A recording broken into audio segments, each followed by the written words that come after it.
Halo semuanya, perkenalkan nama saya Idewo Gede Wahyu Putra Perdana dengan nomor NIM 2201010126. Nah, di sini saya akan menjelaskan analisa proses bisnis yang saya lakukan dengan menggunakan usaha dari kakak dari ibu saya, yang dimana ini merupakan usaha dupa.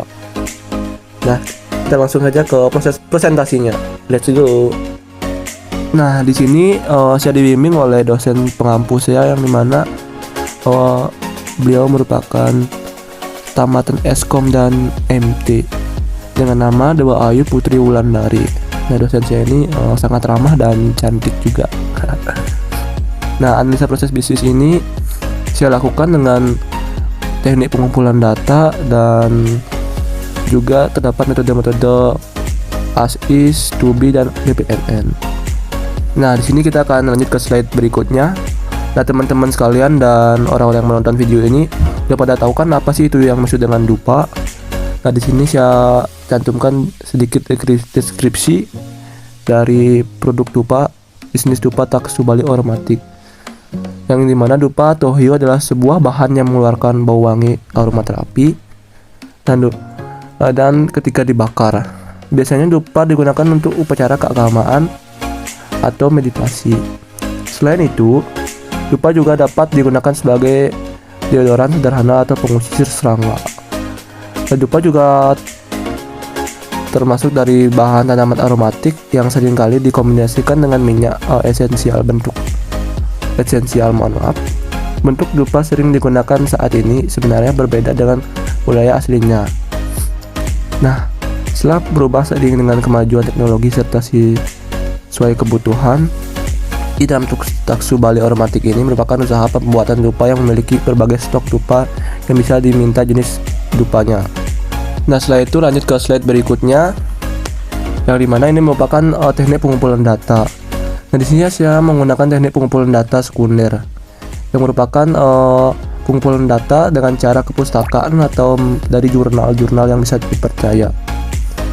Nah, sini saya mendapatkan pengertian dupa, yang dimana hasil dari penelitian ini penggunaan dupa atau hiu sebagai sarana simbol sembahyang dalam agama Konghucu dan Hindu ini mempunyai makna bahwa dupa itu ketika dibakar ujungnya akan mengeluarkan asap yang berbau wangi dan harum. Asap dari dupa tersebut akan mengantarkan doa-doa umat Hindu dan Konghucu pada Tuhannya. Selain bisa berfungsi atau digunakan untuk sembahyang dan berdoa, dupa juga bisa berfungsi untuk menetralkan batin dan pikiran, seperti untuk meditasi. Nah, kemudian dupa juga bisa digunakan untuk mengusir roh-roh jahat. Di sini diteliti jurnalnya oleh Muhammad Najibuddin tanggal 17 Juli 2020. Nah, setelah itu asal-usul penggunaan dupa, yang dimana asal-usul penggunaan dupa dari hasil penelitian menunjukkan bahwa asal-usul penggunaan dupa itu adalah tradisi yang diwariskan dari keluarga dan leluhur. Waris murni pada tradisi ukus atau kemenyan, sedangkan pada keumum masyarakat mereka tidak dibatasi media yang digunakan. Mereka menggunakan media apa saja asal mudah dicari. Kemenyan dapat diganti dengan dupa. Nah, jenis direct burning, indirect burning dapat digunakan pada tradisi ngukus di keumuman masyarakat. Nah, lanjut ke slide berikutnya, merupakan pengumpulan data primer, yang dimana pengumpulan data primer ini merupakan hasil observasi dan hasil wawancara, yang dimana observasi dilakukan dengan melakukan pengamatan langsung ke tempat pembuatan dupa yang terletak di Desa Pejeng, Kecamatan Pasiring. Nah, setelah itu hasil wawancara, yang dimana hasil wawancara ini kalau disimpulkan karena target pasarnya yang kurang, mungkin bakalan menggunakan teknik bakal menggunakan e-commerce atau target pasar dengan cara online, sharing online, supaya orang-orang tuh bisa lebih mengenal Taksu Bali Aromatik dupa ini. Nah, setelah itu ini merupakan tahapan proses pembuatan dupa, yang dimana pertama-tama supplier membawa bahan mentahan dupa ke tempat pembuatan dupa Taksu Bali Aromatik. Setelah itu karyawan bakalan membawa mentahan dupa ke pabriknya. Dan setelah itu mentahan dupa bakalan diproses di pabrik. Nah, setelah selesai pembuatan dupa di pabrik bakalan dijemur oleh karyawan. Nah, setelah proses penjemuran selesai, dupa yang sudah kering setelah itu dikasih parfum dan dikasih label oleh karyawan.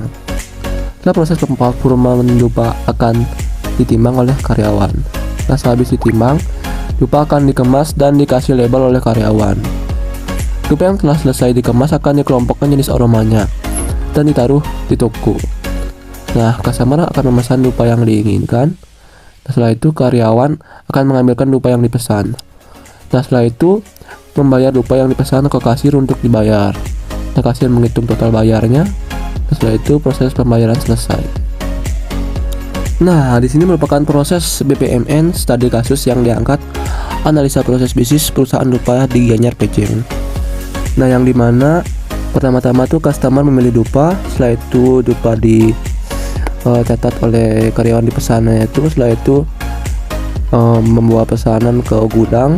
Nah, di gudang itu didata pesanan, setelah itu menyiapkan pesanan, dibawa karyawan. Nah, karyawan membawanya ke customer, setelah itu dibayar di kasir. Nah, di sini merupakan proses ASIS dokumen flow diagram yang mirip dengan BPMN-nya yang tadi itu. Cuma di sini menggunakan dokumen flow diagram. Nah, yang pertama itu customer memilih dupa, setelah itu dibawa ke karyawan. Karyawan membuat pesanan, setelah itu dibawa ke gudang. Nah, di sini merupakan di gudang tuh data pesannya menggunakan dokumen. Setelah itu menyiapkan pesanan. Setelah menyiapkan pesanan selesai, dibawa ke karyawan, menerima barang. Setelah itu karyawan mengantarkan ke customer. Setelah itu dupa diterima itu dibayar di kasir. Proses selesai. Nah, setelah itu di sini proses to be dari ASIS, yang dimana pertama-tama tuh customer membuka aplikasi dengan cara manual. Setelah itu ke website, membuka aplikasinya dengan kotak, itu artinya menggunakan komputer atau nggak handphone. Setelah itu share tentang dupa, yaitu memilih jenis dupa dan aroma dupa yang bakalan dibeli. Setelah itu mengekip pesanan. Nah, setelah mengekip pesanan bakalan muncul rincian pembayaran di website. Setelah itu rincian pembayarnya mohon maaf error tadi, rincian pembayarannya dibayar oleh customer. Setelah itu dibayar pesanan di website. Nah, setelah itu karyawan itu menerima, lalu menyiapkan pesanan di karyawan. Setelah itu mengemas pesanan jadi dibawa ke kurir.